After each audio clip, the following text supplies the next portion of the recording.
大家好，我是梁晨，来自 All-Star-Trade。美国众议院的长官、成员、候选人以及相关部门的雇员都需要定期公布自己的各种投资交易。就在不久前的12月29号，众议院议长 Nancy Pelosi 就公布了她和丈夫在12月中下旬的股票投资记录。这也是南希阿姨今年第6次的交易披露了。这6次分别发生在21年的1月21日、3月9日、4月9日、7月2日、8月20日以及最近的12月29日。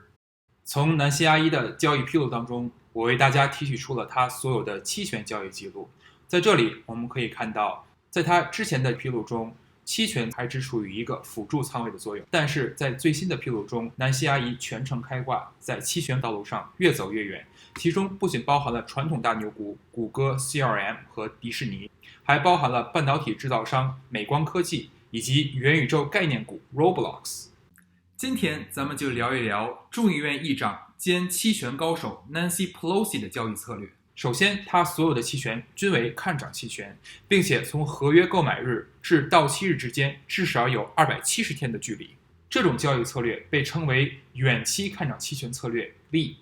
远期期权 LEAP 的英文全称是 Long-Term Equity Anticipation Securities。距离到期日9个月至1年以上的期权都可以被称为远期期权。通常投资人会通过购买远期期权的方式补充甚至取代持有股票来进行长期投资。那么人们为什么会选择购买远期期权来进行长期投资呢？首先，远期期权的时间价值流失速度比较慢。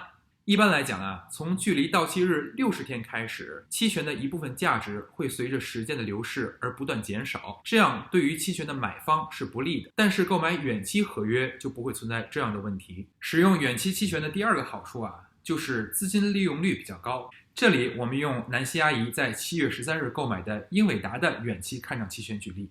这张行权价为100元的深度价内期权，在购买时距离到期日还有430天的距离。从购买日到视频录制当天，英伟达的股票价格从200元涨至269元，涨幅为30%。而期权合约在同一时段内由9900元一手涨至17100元一手，涨幅高达73%。如果考虑购买的数量50手，那么南希阿姨这笔交易的成本大约在50万左右，而目前的浮盈是36万。如果想通过正股达到同样的盈利，则需要在7月13日购入英伟达正股5200股，总价值超过100万元。因此从资金利用率的角度来讲，期权完胜正股。另一个常见问题是如何选择远期期权的行权价格与到期日。在这里，我只给大家提供一个简单的思路。总的来说，选择行权价和到期日是由你对于投资标的的看涨信心决定的。当信心较弱时，你可以选择购买价内期权，甚至深度价内期权。同时，如果你认为投资标的在短期之内上涨的可能性不大，那么你就可以选择到期日较远的合约。相反，如果你对于投资标的看涨信心比较强，那么你可以选择购买平价、价外甚至深度虚值期权。如果你认为投资标的在近期就有暴涨的可能，那么你就可以选择到期日较近的合约。顺着这个思路，我们来看一看南希阿姨对于她的投资标的看涨信心如何。在最近的披露中，我们可以看到她的绝大多数投资标的还是价内期权，但是在这里面有一个特例，就是元宇宙概念股 Roblox， 她购买的是平价期权，也就是说南希阿姨对于 Roblox 这只股票是十分看涨的。然而在到期日的选择上，我们可以看到她的到期日为23年1月21日，比起其他的标的还是要晚了一个季度。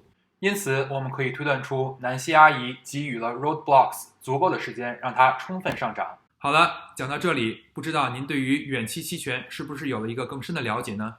如果您对于 LEAP 还有更多的问题，欢迎在下方留言。如果您喜欢这支视频，也请您点赞关注。我是梁晨，下期再见。